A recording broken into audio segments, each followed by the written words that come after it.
Hello friends, I am Neha Jain. On behalf of University of Technology, today we are going to discuss database management systems for upcoming basic computer vacancy.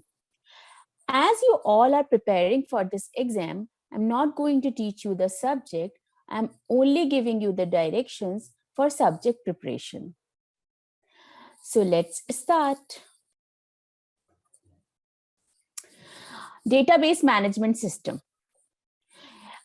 In this lecture, the topics to be covered are Introduction to DBMS, Architecture of DBMS, Introduction to RDBMS, Database Design, Manipulating Data, SQL, Technologies, and how to select the right database. So let's move.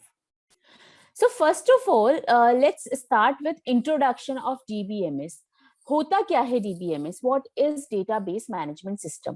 तो सबसे पहले DBMS एक acronym है जिसकी full form होती है Database Management System. D for data, B for base, M for management, S for system.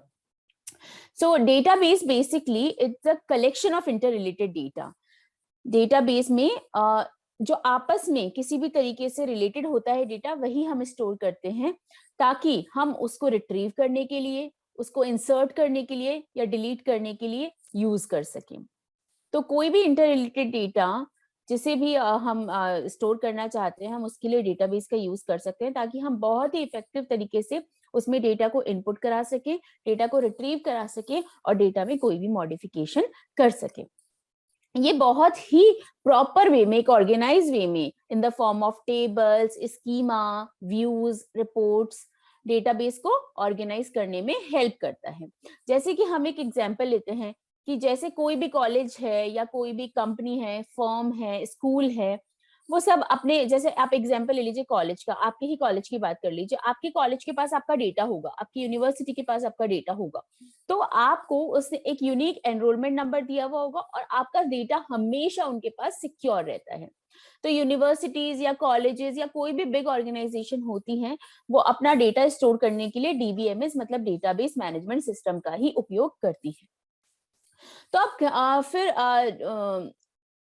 Difference क्या है कि डेटाबेस क्या है और डेटाबेस मैनेजमेंट सिस्टम क्या है. देखिए डेटाबेस तो है कि collection of inter related data और डेटाबेस मैनेजमेंट सिस्टम एक सॉफ्टवेयर है.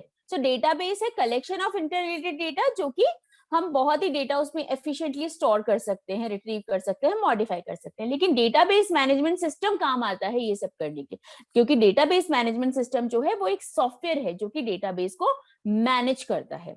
जैसे कि अगर आप लोगों ने सुना हो माई एसक्यूएल के बारे में, ओरेकल के बारे में, पोस्टग्रेस एसक्यूएल के बारे में, ये बहुत ही पॉपुलर कॉमर्शियल डेटाबेसेस हैं जो बहुत ही डिफरेंट एप्लीकेशंस के लिए काम में लिए जाते हैं.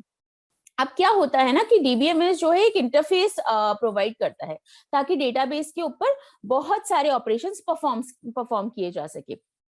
जैसे कि उसके अंदर डेटा को क्रिएट किया जा सके, डेटा को स्टोर किया जा सके और डेटा को अपडेट किया जा सके. या फिर जैसे कि मान लीजिए अगर आपको डेटा स्टोर करना है तो टेबुलर फॉर्म में करना है तो सबसे पहले हम क्या करेंगे कि टेबल क्रिएट करेंगे, टेबल के अंदर रिकॉर्ड्स फीड करेंगे. अगर आपको कोई डेटा चाहिए तो उन रिकॉर्ड से फैच होगा डेटा. तो यही सारी जो काम है इसके लिए हमें डीबीएमएस एक इंटरफेस प्रोवाइड कराता है.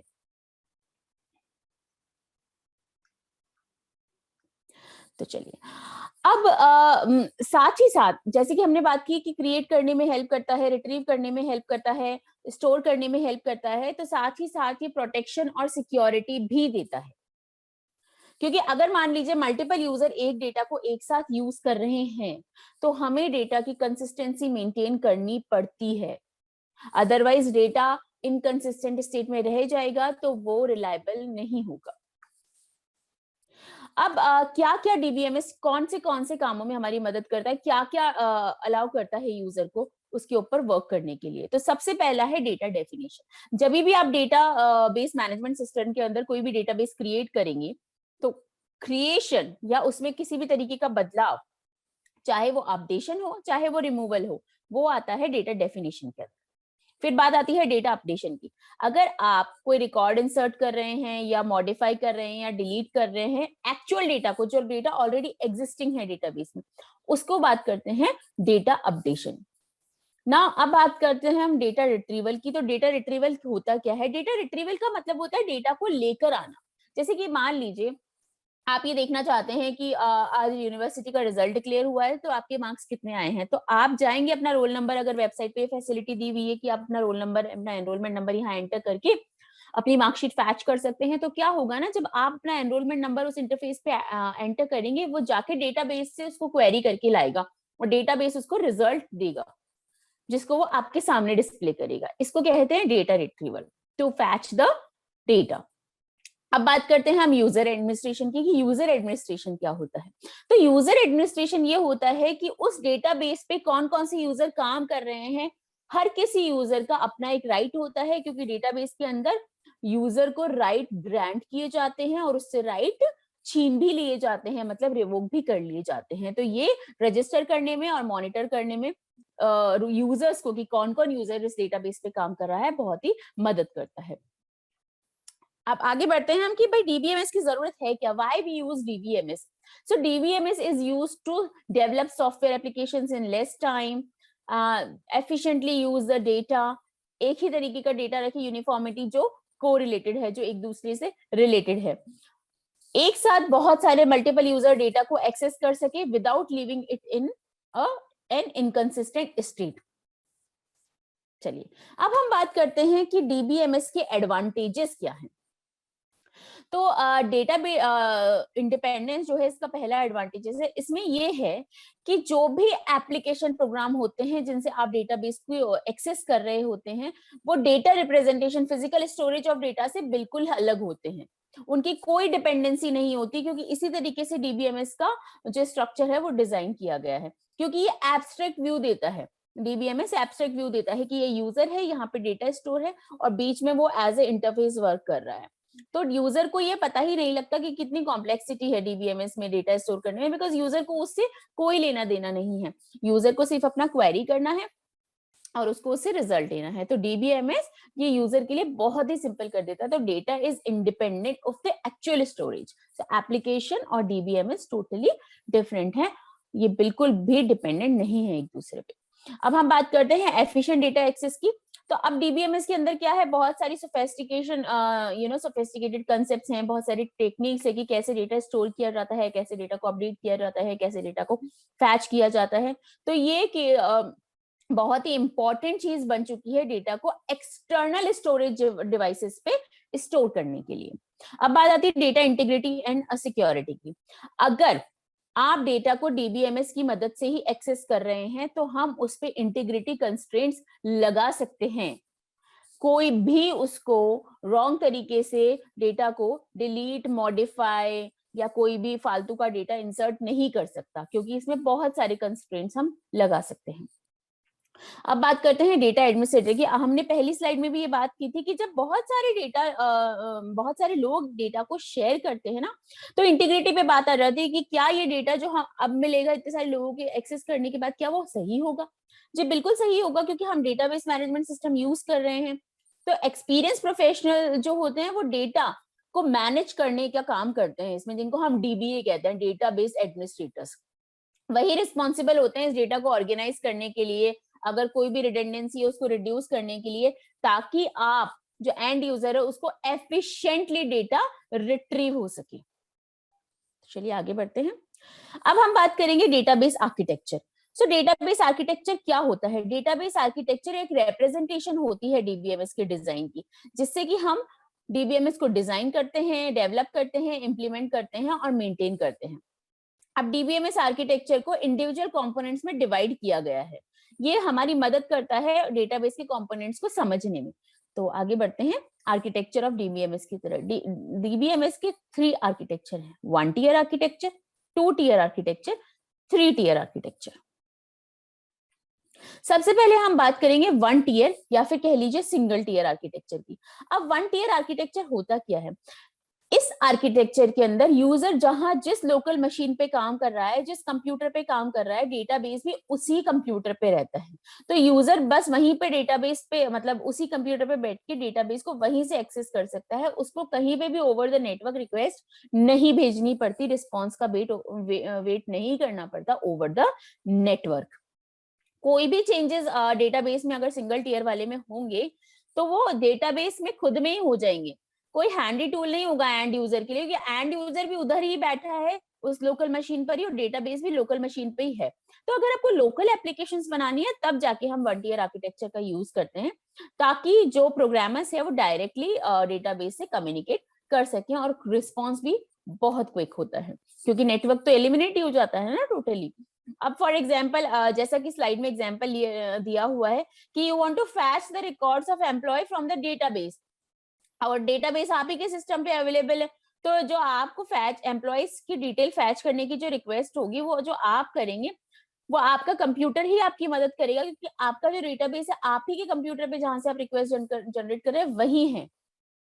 तो डेटाबेस लोकली ही है तो आप ही का कंप्यूटर आपको रिस्पॉन्ड करेगा, आप ही की लोकल मशीन। जैसा कि आप देख सकते हैं एक इमेज बनी हुई है सिंगल टीयर आर्किटेक्चर की स्लाइड में, जहां पे स्क्रीन पर एक डेटाबेस बनाया हुआ है। ये इमेज यही डिपिक्ट कर रही है कि जिस लोकल मशीन पे हम अभी यूजर यूज कर रहा है रिक्वेस्ट जनरेट करने के लिए, उसी लोकल मशीन पर डेटाबेस भी रखा हुआ है, कोई नेटवर्क यहाँ पे नहीं है। अब हम बात करते हैं टू टीयर डीबीएमएस आर्किटेक्चर की। अब टू टीयर सबसे पहले बात करते हैं हम क्लाइंट सर्वर मॉडल की। जब भी आप इंटरनेट पे हैं, जब भी फॉर एग्जांपल आप google.com ओपन कर रहे हैं अपना नेटवर्क यूज करके, आपने जब google.com किया या आपने जब facebook.com किया या आपने जब फॉर एग्जांपल flipkart.com किया, तो जैसे ही आप यूआरएल टाइप करेंगे तो वो सर्वर पर रिक्वेस्ट लेके जाएगा आपका ब्राउजर, एक क्योंकि ब्राउजर यहाँ क्लाइंट का वर्क कर रहा है ऑन बिहाफ ऑफ यू, और वो आपकी request over the connection server पे लेके जाएगा, सर्वर वहां से रिस्पॉन्ड करेगा और ओवर द नेटवर्क आंसर आपके पास आएगा, वो की वेब पेज की फॉर्म में। तो उसको हम कहते हैं क्लाइंट सर्वर मॉडल। तो जो टू टीयर आर्किटेक्चर है वो same basic client server model की तरह ही होता है, जिसमें एप्लीकेशन जो होती है क्लाइंट एंड पे, जिसमें हम अभी बात कर रहे थे ब्राउजर की, वो कम्युनिकेट करती है डेटाबेस जो कि सर्वर पर रखा हुआ है। अभी डेटाबेस यहाँ लोकल मशीन पे नहीं है, डेटाबेस है सर्वर पे। तो इसके लिए जो भी इंटरेक्शन होता है उसके लिए कुछ एपीआईज यूज किए जाती हैं, एप्लीकेशन प्रोग्रामिंग इंटरफेस यूज किए जाते हैं, जिनको हम कह लीजिए ओडीबीसी हो सकता है या जावा डेटाबेस कनेक्टिविटी हो सकता है। अब यहाँ पे क्या होता है, जो यूजर इंटरफेस या एप्लीकेशन प्रोग्राम होता है ना, वो तो क्लाइंट साइड मशीन पे रन करता है, और सर्वर साइड तो सिर्फ रिस्पॉन्सिबल होता है कि जो भी क्वेरी हमने उससे की है उसको वो प्रोसेस करे और हमको रिजल्ट उपलब्ध कराए। तो जो भी कम्युनिकेशन होता है क्लाइंट साइड एप्लीकेशन में, वो सर्वर साइड से और क्लाइंट साइड के बीच में होता है, क्लाइंट और सर्वर के बीच में ओवर अ नेटवर्क होता है। तो सर्वर पे सिर्फ डेटाबेस होता है और क्लाइंट पे यूजर होता है, जो कि एक एप्लीकेशन के वाया डेटाबेस से कम्युनिकेट कर रहा होता है। अब बात करते हैं हम थ्री टीयर डीबीएमएस आर्किटेक्चर की। तो थ्री टीयर डीबीएमएस आर्किटेक्चर लगभग लगभग टू टीयर की तरह ही है, बस इसके अंदर एक चीज और ऐड हो गई है। टू टीयर आर्किटेक्चर में क्या था, यूजर के एंड पे क्लाइंट एप्लीकेशन थी, पर सर्वर के एंड पे कोई एप्लीकेशन नहीं थी। जो क्लाइंट एप्लीकेशन थी वो डायरेक्टली सर्वर के डेटाबेस से कम्युनिकेट कर रही थी। पर नाउ यहाँ पे यूजर जब अपनी एप्लीकेशन के थ्रू डेटाबेस से रिक्वेस्ट कर रहा है, तो डेटा भी एक सर्वर एप्लीकेशन के थ्रू क्लाइंट एप्लीकेशन से कम्युनिकेट कर रहा है। मींस यहाँ पे क्लाइंट एप्लीकेशन सर्वर एप्लीकेशन से कम्युनिकेट करेगी, ना कि डायरेक्टली डेटाबेस से। तो थ्री टीयर आर्किटेक्चर के अंदर एक अनदर लेयर ऐड कर दी गई है, वो है एप्लीकेशन सर्वर, ताकि जो क्लाइंट है वो डायरेक्टली सर्वर डेटाबेस से कम्युनिकेट ना करे, रादर एप्लीकेशन सर्वर से, सर्वर की उस एप्लीकेशन से कम्युनिकेट करे। क्योंकि एंड यूजर को इस टाइम पे कोई आइडिया नहीं लगता कि भाई कहाँ है सर्वर पे डेटाबेस, कौन सा है कहाँ है, क्योंकि उससे उसको मतलब भी नहीं है। सो द डेटाबेस, ना तो डेटाबेस को मतलब है कि एप्लीकेशन के बियॉन्ड कौन बैठा है, और ना ही क्लाइंट एप्लीकेशन को मतलब है कि सर्वर एप्लीकेशन के बियॉन्ड कौन है। तो जो थ्री टीयर आर्किटेक्चर है ये लार्ज वेब एप्लीकेशंस के लिए यूज किया जाता है। अब हम बात करेंगे एक और आर्किटेक्चर की, जो है डीबीएमएस का थ्री लेवल आर्किटेक्चर डायग्राम। तो थ्री लेवल आर्किटेक्चर डायग्राम जैसा कि आप देख सकते हैं, इसमें सबसे पहला लेवल जो है वो है एंड यूजर, क्योंकि एंड यूजर रिक्वेस्ट करता है वो व्यू लेवल पे बात करता है, जिसको हम एक्सटर्नल स्कीमा कहते हैं। तो ये जो एक्सटर्नल स्कीमा है ये बात करता है कंसेप्चुअल स्कीमा से, कंसेप्चुअल स्कीमा जो है वो बात करता है फिजिकल लेवल पे। तो यहाँ पे हर लेवल अलग अलग है। एंड यूजर व्यू लेवल की मतलब जो भी एप्लीकेशंस होती है उनकी मदद से कंसेप्चुअल लेवल पे बात करता है, और कंसेप्चुअल और फिजिकल के बीच में मैपिंग होती है, और फिजिकल में फिर डेटाबेस तो स्टोर होता ही है। तो 3 स्कीमा आर्किटेक्चर जो है इसको ANSI ANSI स्पार्क आर्किटेक्चर या 3 लेवल आर्किटेक्चर भी कहते हैं। इसके अंदर एक स्पेसिफिक डेटाबेस सिस्टम चलता है जो कि यूजर एप्लीकेशन को फिजिकल लेवल की डेटाबेस से बिल्कुल सेपरेट करते हैं। तो इसके अंदर जैसा कि मैंने आपको पहले बताया कि 3 लेवल्स होते हैं। तो जैसा कि आप डायग्राम में देख सकते हैं कि मैपिंग जो है वो रिक्वेस्ट और रिस्पॉन्स ट्रांसफॉर्म करती है डेटाबेस लेवल ऑफ आर्किटेक्चर पे। क्योंकि स्मॉल डेटाबेसेस के लिए मैपिंग करना बहुत डिफिकल्ट होता है, तो ये लार्ज लेवल पे यूज की जाती है। तो इन एक्सटर्नल और conceptual mapping it is necessary to transform the request external level से कंसेप्चुअल लेवल पे, और कंसेप्चुअल और इंटरनल की बात करें तो डीबीएमएस करता है वहां पे कंसेप्चुअल से इंटरनल लेवल पर रिक्वेस्ट का ट्रांसफॉर्मेशन। अब हम बात करते हैं कि 3 स्कीमा आर्किटेक्चर जो हम पढ़ रहे हैं, जहां पे 3 लेवल्स के अंदर डिवाइडेड है, इसके क्या फायदे हैं, इसके क्या ऑब्जेक्टिव्स हैं, क्यों इसके इसके क्या रीजन क्या था कि इसको बनाया गया। तो जो मेन ऑब्जेक्टिव है वो है कि क्योंकि एंड यूजर बहुत सारे हो सकते हैं, मल्टीपल हो सकते हैं, तो मल्टीपल यूजर सेम डेटा को एक्सेस करें इसके लिए, ताकि यूजर का जो व्यू है फिजिकल स्ट्रक्चर ऑफ डेटाबेस से बिल्कुल ही डिफरेंट रहे। क्योंकि हर यूजर एक तरीके का डेटा तो नहीं देखना चाहेगा ना, हर यूजर को अलग अलग व्यू की जरूरत पड़ेगी, because different users need different views of the same data. और जो यूजर है डेटाबेस का, उसको फिजिकल इंप्लीमेंटेशन से तो वैसे भी कोई लेना देना नहीं है, उसको जो भी क्वेरी वो उसने थ्रो की है उसको रिजल्ट्स चाहिए। उसको ये मतलब नहीं है कि कौन सी एनक्रिप्शन टेक्निक यूज की है, कौन सी हैशिंग टेक्निक यूज की है, क्या ऑप्टिमाइजेशन टेक्निक यूज की है, इंटरनल स्ट्रक्चर क्या है, जी नहीं, यूजर को इससे कोई लेना देना नहीं है।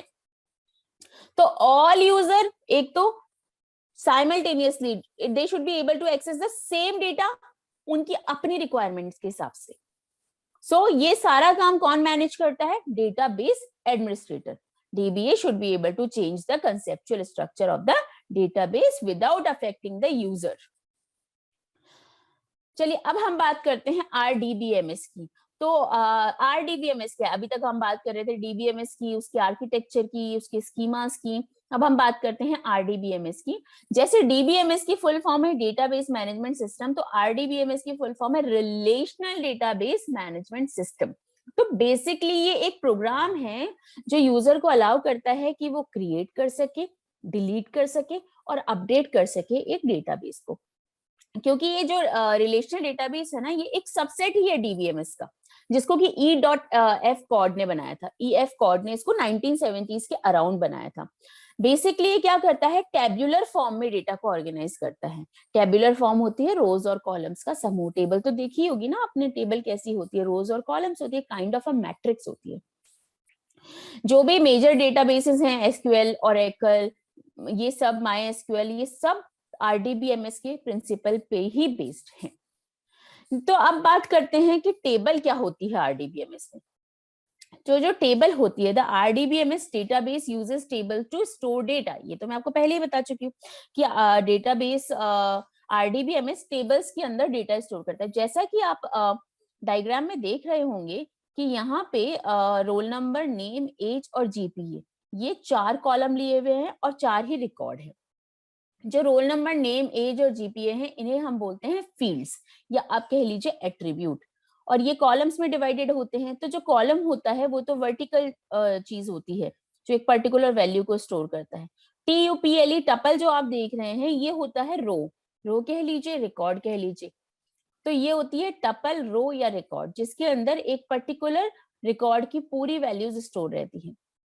तो जो एक टेबल होता है वो होता है रो और कॉलम्स का कॉम्बिनेशन। तो अब बात करते हैं रो या फिर टपल क्या होती है RDBMS में। रो या टपल एक रिकॉर्ड होता है जिसमें स्पेसिफिक इंफॉर्मेशन रहती है, एक इंडिविजुअल एंट्री रहती है। It is the horizontal entry, आप ये भी कह सकते हैं कि एक हॉरिजॉन्टल एंट्री है। जैसा कि आप देख सकते हैं, अभी जो आप स्क्रीन देख रहे हैं, इसके अंदर जो इमेज है, इसके अंदर 4 रिकॉर्ड्स आप देख सकते हैं अभी आपके सामने। 5th वन इज हिडन, आप 4 रिकॉर्ड्स देख सकते हैं। तो इसके अंदर 4 रोज हैं, 4 टपल्स हैं, या कह लीजिए 4 रिकॉर्ड्स हैं। अब कॉलम क्या होता है, कॉलम होता है कि जो वर्टिकल एंटिटी होती है, मैंने जैसा कि आपको पहले भी समझाया था कि वर्टिकल एंटिटी जिसमें एक पर्टिकुलर स्पेसिफिक फील्ड से रिलेटेड वैल्यू रहती है, जैसे कि नेम वाले कॉलम में नेम वैल्यू है, एज वाले कॉलम में एज की वैल्यू है और रोल नंबर वाले कॉलम में रोल नंबर की वैल्यू है। अब हम बात करेंगे कि डेटा इंटीग्रिटी क्या होती है, क्यों है, क्या है, जरूरत क्या है। तो सबसे पहले बहुत सारी कैटेगरी होती है डेटा इंटीग्रिटी की जो आरडीबीएमएस में एग्जिस्ट करती है। सबसे पहले हम बात करेंगे एंटिटी इंटीग्रिटी। देखिए, एंटिटी इंटीग्रिटी ये कहती है कि कोई भी डुप्लीकेट रो नहीं होनी चाहिए। डुप्लीकेट रो का मतलब है कि अगर मान लीजिए आप एक कॉलेज में पढ़ते हैं और आप मान लीजिए आपका नाम है फॉर एग्जाम्पल मुकेश कुमार, और आपके फादर का नाम है राकेश कुमार और आपकी मदर का नाम है मीना जैन। तो आप देखिए कि मुकेश कुमार, राकेश कुमार और मीना जैन, तो इसके अंदर मुकेश कुमार स्टूडेंट है, मीना जैन मदर है और राकेश कुमार फादर है। अब मान लीजिए आप ही की क्लास में मुकेश कुमार नाम का ही एक स्टूडेंट है जिसके फादर का नाम राकेश कुमार है और जिसकी मदर का नाम मीना जैन है। तो जब आपकी टीचर मार्क्स और आप बहुत ही होशियार है पढ़ने में लेकिन किसी कारणवश मुकेश फेल हो गया, तो क्या आपकी टीचर आपके मार्क्स उस मुकेश के में फीड कर देगी और उसके मार्क्स आपके में? क्या ये मिस्टेक हो सकती है डेटाबेस के थ्रू? नहीं, क्योंकि भले ही आपकी डेट ऑफ बर्थ भी सेम हो जाए, मान लीजिए कोई करिश्मा हो गया कि आपकी मदर का नाम सेम, फादर का नाम सेम, आपकी date of birth same, okay, आपकी डेट ऑफ एडमिशन भी सेम मान लीजिए, तो क्या होगा? जी नहीं, ऐसा कभी नहीं होगा कि डुप्लीकेट रो होगी, और इसको डुप्लीकेट रो माना भी नहीं जाएगा क्योंकि हर स्टूडेंट का हर यूनिवर्सिटी में एक अलग एनरोलमेंट नंबर होता है। तो अगर कोई भी कंफ्यूजन है, इसीलिए आपसे कहा जाता है एनरोलमेंट नंबर रखने के लिए, कोई सीरियल नंबर भी उसे हम कहते हैं कहीं कहीं। तो एनरोलमेंट नंबर ये बताएगा कि ये मुकेश कौन सा है और वो मुकेश कौन सा है। तो इसीलिए जो डुप्लीकेट रोज है वो कभी भी नहीं हो सकती। ये कैसे सॉल्व होता है? हम डेटाबेस के अंदर, अगर आप थोड़े बहुत भी डेटाबेस मैनेजमेंट सिस्टम से फैमिलियर है, तो हम प्राइमरी कीज रखते हैं। प्राइमरी कीज जिसकी कोई भी वैल्यू नल नहीं रहती और उसकी कोई भी value double I mean duplicate value नहीं होती। अब हम बात करेंगे डोमेन इंटीग्रिटी। अब डोमेन इंटीग्रिटी क्या होती है? डोमेन इंटीग्रिटी जो होती है वो ये बोलती है कि अगर एज है तो एज ऑब्वियसली नंबर्स में ही होगी, कैरेक्टर्स में ABCD ई में एज नहीं हो सकती। वैसे ही नाम जो है वो कैरेक्टर्स में ही होगा, 1 2 3 4 5 6 ये नाम नहीं होता। अब आती है बात रेफरेंशियल इंटीग्रिटी की। रेफरेंशियल इंटीग्रिटी का ये मतलब होता है कि अगर एक टेबल दूसरी टेबल को रेफर कर रही है, तो आप अगर प्राइमरी टेबल में से रिकॉर्ड डिलीट कर रहे हैं तो आप ऐसा नहीं कर सकते जब तक आप जितनी भी टेबल उसको रेफर कर रही है उनमें से डेटा को डिलीट नहीं कर देते। क्योंकि आप मान लीजिए कि गलती से आप एक कॉलेज में हैं और गलती से क्या होता है ना कि आप उसका हॉस्टल भी अवेल कर रहे हैं। आपके हॉस्टल का रिकॉर्ड है आपकी वार्डन के पास और आपके कॉलेज की पूरी डिटेल है कॉलेज के ऑफिस में। गलती से एक दिन क्या होता है कि आपके मान लीजिए कि आपके रिकॉर्ड को डिलीट करने की आवश्यकता आ जाती है और आपका रिकॉर्ड डिलीट कर रहे हैं मान लीजिए, और लेकिन वो रिकॉर्ड का जो रेफरेंस है, उसकी जो प्राइमरी की है, जो आपका एनरोलमेंट नंबर है, वो तो आपके हॉस्टल वाले रिकॉर्ड्स में भी यूज हो रहा है। तो क्या अगर कॉलेज ऑफिस से वो रिकॉर्ड डिलीट हो जाएगा? जी नहीं। उस रिकॉर्ड को कैस्केडिंग स्टाइल में जो सबसे लास्ट टेबल रेफर कर रही है वहां से डिलीट होते हुए आना पड़ेगा, तब जाके वो प्राइमरी टेबल में से डिलीट होगा। वरना मान लीजिए कि अगर कॉलेज के ऑफिस वालों ने रिकॉर्ड डिलीट कर दिया तो उधर वार्डन एक्सेस कर रही होगी, तो कॉलेज में तो रिकॉर्ड एग्जिस्ट नहीं कर रहा पर वहां पे एक बच्चा एग्जिस्ट कर रहा है, तो ये तो बहुत ही बेकार काम हो जाएगा। यहाँ पे तो डेटा की इंटीग्रिटी है ही नहीं, क्योंकि डेटा तो एक तरीके से वो एग्जिस्ट ही नहीं कर रहा, वो तो फेक डेटा हो गया। पर वहां वार्डन को तो लग रहा है कि हमारे 20 स्टूडेंट्स है, पर यहाँ ऑफिस के अंदर तो 19 ही शो कर रहे हैं। तो रेफरेंशियल इंटीग्रिटी ये कहती है कि रोज को डिलीट नहीं किया जा सकता, उन रोज को जो अदर रिकॉर्ड्स या अदर टेबल्स यूज कर रही हैं। अब यूजर डिफाइंड इंटीग्रिटी क्या होती है? अब देखिए, कभी कभी क्या होता है कि अगर कोई बिजनेस है उसके कुछ रूल्स हैं, जैसे कि एक बैंकिंग में मान लीजिए कि एक बैंक कहता है कि मिनिमम बैलेंस जो है 100 रुपए से नीचे कभी नहीं जा सकता। इसको कहते हैं यूजर डिफाइंड, कि बैंक अपने अकॉर्डिंग एक रूल डिफाइन कर रहा है कि बैलेंस किसी भी अकाउंट होल्डर का 100 रुपए से नीचे नहीं जाना चाहिए। तो इसको हम कहते हैं यूजर डिफाइंड इंटीग्रिटी। अब हम बात करते हैं डेटाबेस डिजाइन की।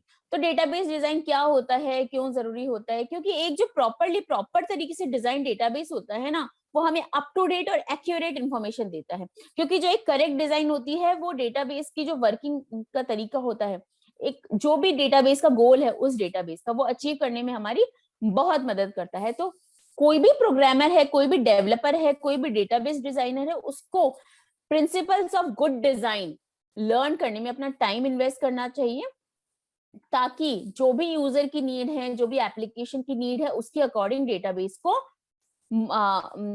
बदला जा सके या बनाया जा सके।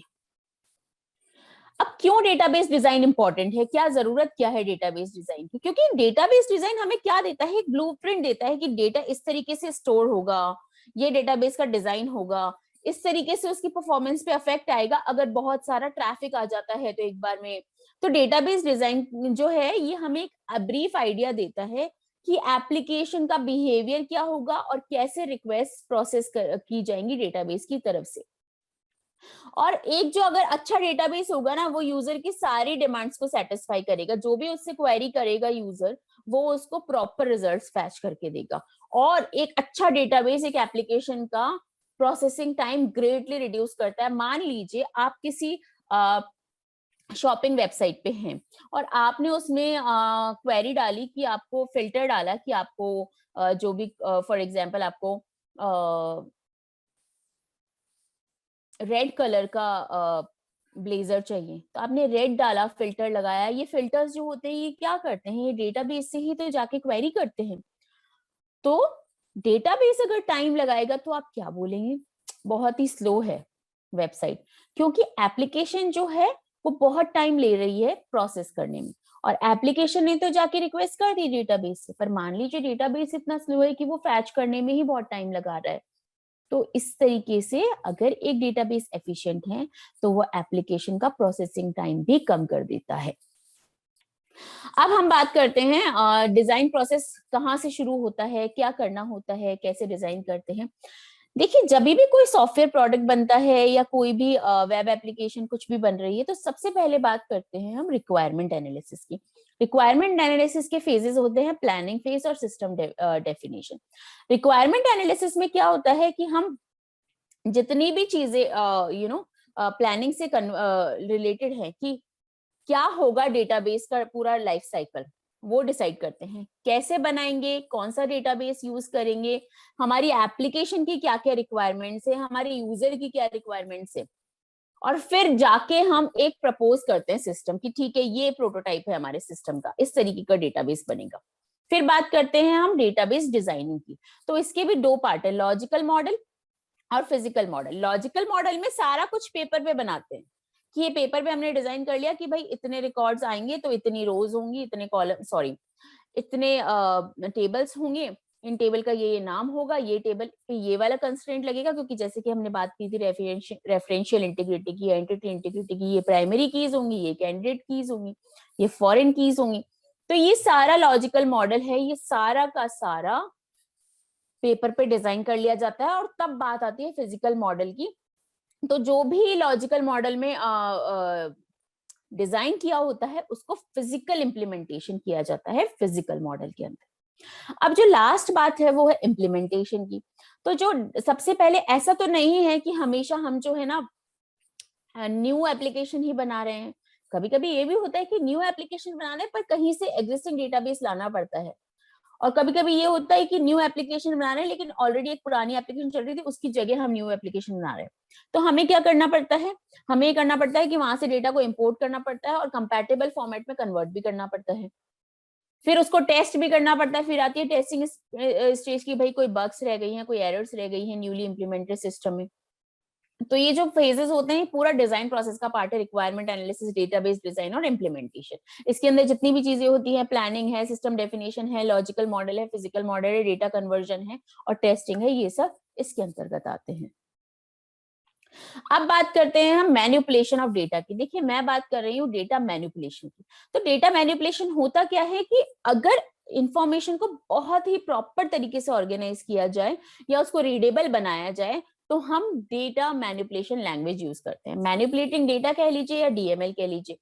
तो डेटा मैनिपुलेशन लैंग्वेज एक प्रोग्रामिंग लैंग्वेज है जो कि ऐड कर सकती है, रिमूव कर सकती है और ऑल्टर कर सकती है डेटाबेस में, ताकि हम इंफॉर्मेशन को बहुत ही प्रॉपर तरीके से देख पाए जिस भी वे में हम चाहते हैं। फॉर एग्जाम्पल, जैसा कि स्लाइड में आप देख सकते हैं, a collection of any kind of data could be organised in alphabetical order so that it can be understood easily. आप मान लीजिए डीएमएल, जैसे आपने क्वेरी करी कि भाई मुझे तो जो है ना अल्फाबेटिकली कोई रिकॉर्ड्स देखने हैं, तो alphabetically it would be very easy to find out the records, to view the correct information quickly. So alphabetically organise होगा तो बेटर होगा फाइंड आउट। जैसे कि मान लीजिए अगर आप ये फाइंड आउट करना चाहते हैं कि आपके ऑर्गेनाइजेशन में जे नाम के कितने एम्प्लॉइज हैं, तो आप क्या करेंगे कि जो भी लेटर जे से स्टार्ट होते हैं नेम फील्ड के अंदर, वो सारे के सारे काउंट करके ले आइए। तो ये क्या है, ये सब डीएमएल कमांड्स हैं। अब क्या ऑब्जेक्टिव क्या है डेटा मैनिपुलेशन का, तो सबसे पहले हम बात करते हैं कंसिस्टेंट डेटा की। तो डेटा, क्योंकि अभी हमने बात की थी कि डेटा मैनिपुलेशन बहुत ही ऑर्गेनाइज वे में, बहुत ही रीडेबल वे में हमें डेटा को उपलब्ध कराता है ताकि हम उसको बहुत ही आसानी से रीड कर सके और समझ सके।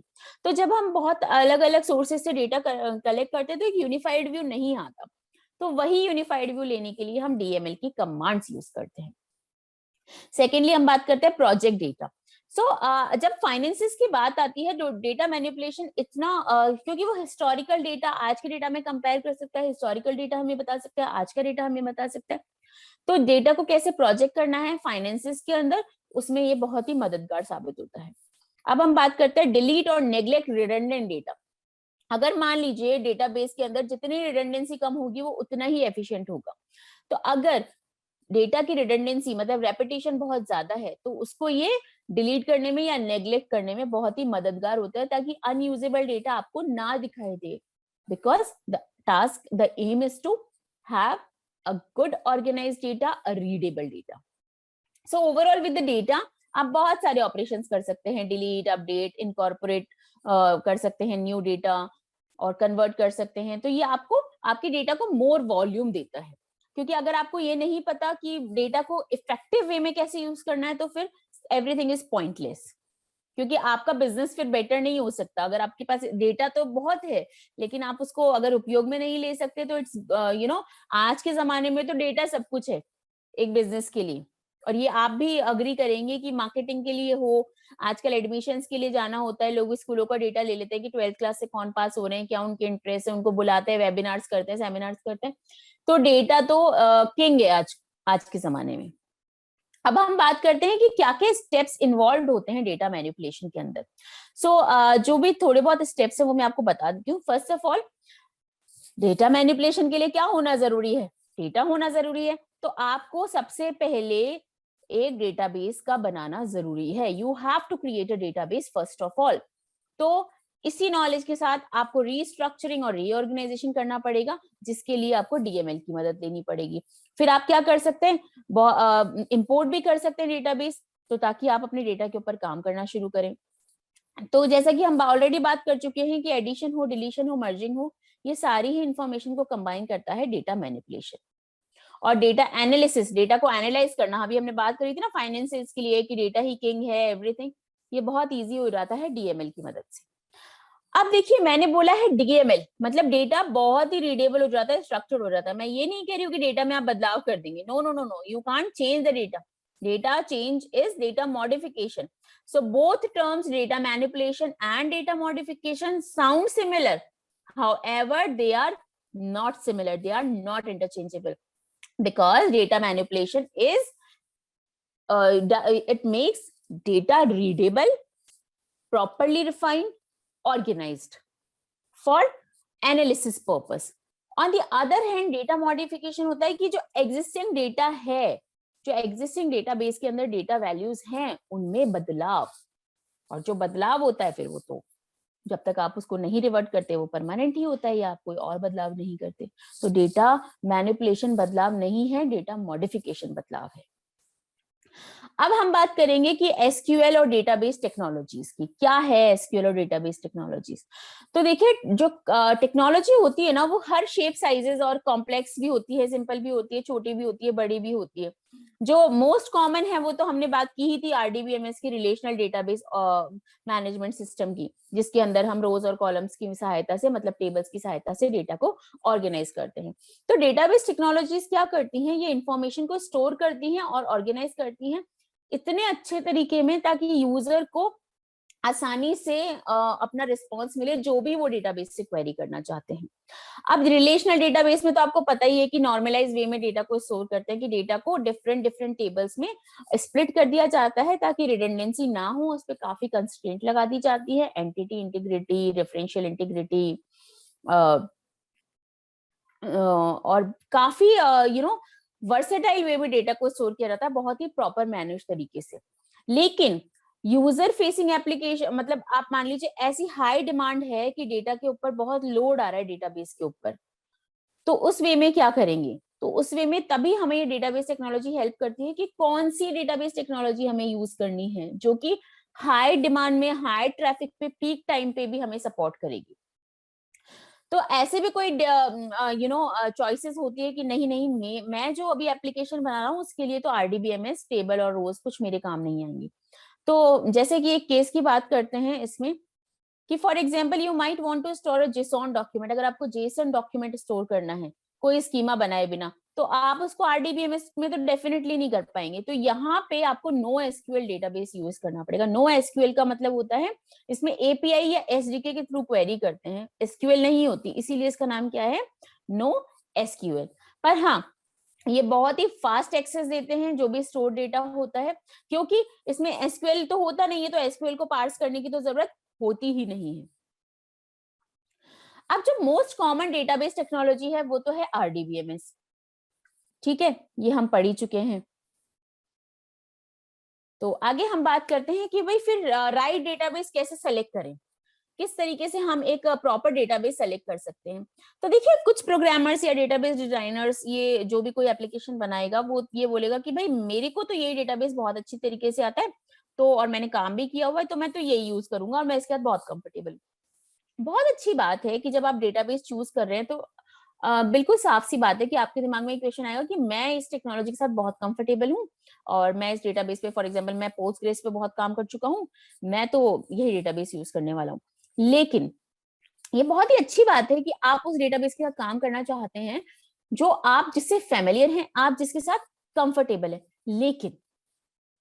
लेकिन अगर आपके सिस्टम की कोई भी स्पेसिफिक परफॉर्मेंस प्रेफरेंस नहीं है, आपके सिस्टम को, आपकी एप्लीकेशन को कोई फर्क नहीं पड़ता कि आप कौन सा डेटाबेस चूज कर रहे हैं। लेकिन एक सिचुएशन ऐसी कंसिडर करिए जहां पे एप्लीकेशन बढ़ती ही जाएगी, ग्रो करती जाएगी ओवर द ईयर्स, और आज तो आपका डेटाबेस जिसके साथ आप कंफर्टेबल है, जिसके जो आपको आता है, आपके साथ कंफर्टेबल है, पर 2-3 साल बाद वो डेटाबेस इफेक्टिव नहीं होगा, ट्रैफिक बढ़ेगा, यूजर्स बढ़ेंगे और आपका डेटाबेस अच्छे से काम नहीं कर पाएगा। उस केस में क्या होगा? अगर आप भी उस टाइम पे हुए या आपने कंपनी छोड़ दी, कोई और डेवलपर्स आ गए, उनके लिए तो ये बड़ा ही इश्यू रहेगा, फिर उनको इसे फिक्स ही करते फिरना पड़ेगा। तो ये कोई मैटर नहीं करता कि आप प्रोजेक्ट पे काम कर रहे हैं या किसी टेक्नोलॉजी के साथ कितने कंफर्टेबल हैं, आपको अपने डेटाबेस की लिमिटेशंस पता होनी चाहिए, आपको उसका स्कोप पता होना चाहिए, आपको ये पता होना चाहिए कि कब मुझे दूसरे डेटाबेस टेक्नोलॉजी की जरूरत है। क्योंकि बहुत, देखिए, 300 से भी ज्यादा डेटाबेस सिस्टम अवेलेबल हैं, हर किसी के अपने नुकसान और फायदे हैं। हमारे पास रिलेशनल में MySQL, PostgreSQL, Oracle DB है, नॉन रिलेशनल में MongoDB है, अपाचे है। पर एक को बहुत जरूरत है समझने की कि सब प्रोजेक्ट्स के लिए कैपेबल नहीं है। None of them fits on all kind of projects requirement. किसी की कुछ स्ट्रेंथ है तो किसी की कुछ वीकनेस है, किसी की कुछ वीकनेस है तो किसी की कुछ स्ट्रेंथ है। तो फिर हम क्या करें? तो देखिए, जैसा कि हम सेशन के एंड पे आते हैं, तो आपको ये क्वेश्चन अपने आप से करने चाहिए जब भी अगर आप एक डेवलपर हैं, अगर आप एक डेटाबेस डिजाइनर हैं, बिफोर चूजिंग अ डीबी, आपकी एप्लीकेशन कितना डेटा स्टोर करेगी? ना कि सिर्फ आज से 5 साल बाद, आज से 10 साल बाद, कितने यूजर्स इस पे, ना कि आज, ना कि सिर्फ ना कि आज, बल्कि 10 साल बाद कितने यूजर पीक लोड पर इसको एक साथ एक्सेस करेंगे डेटाबेस को? अवेलेबिलिटी क्या है, थ्रूपुट क्या है, डेटा कंसिस्टेंसी क्या है आपकी एप्लीकेशन की, उसके बेसिस पे आप डेटाबेस सेलेक्ट करेंगे। कितनी जल्दी जल्दी आपके डेटाबेस की स्कीमास चेंज हो सकते हैं, आपका डेटा कितना बड़ा होगा, कितना बल्क में होगा, आपकी प्रोग्रामिंग लैंग्वेज क्या होगी एप्लीकेशन की जिससे कि आप डेटा को एक्सेस करेंगे, और क्या आपका बजट है। अगर मान लीजिए आपने एक X and Y database choose किया, क्या आज आपका बजट है कि आप उस डेटाबेस को काम में ले सकते हैं, और क्या आप ये बर्दाश्त कर सकते हैं आपकी एप्लीकेशन की अगर कोई इनवैलिड डेटा आपकी डेटाबेस में एंटर हो जाए तो क्या वो मैनेजेबल है। वैसे तो सर्वर साइड स्क्रिप्ट चेकिंग होती है, बट मान लीजिए अगर गलती से कभी एक डेटाबेस आ गया तो क्या आपकी एप्लीकेशन को कोई ज्यादा इफेक्ट होगा। तो बहुत सारे प्रश्न होते हैं जो एक डेवलपर को पूछने चाहिए अपने आप से before choosing the right database, ना कि सिर्फ ये कि मैं इसके साथ कंफर्टेबल हूं, मैं तो भाई यही यूज करूंगा। ओके, तो थैंक यू सो मच। जैसा कि आप सब जानते हैं कि हम सेशन के एंड पे आ चुके हैं, तो मैं आपसे रिक्वेस्ट करूंगी कि आई होप कि आपको ये लेक्चर अच्छा लगा हो।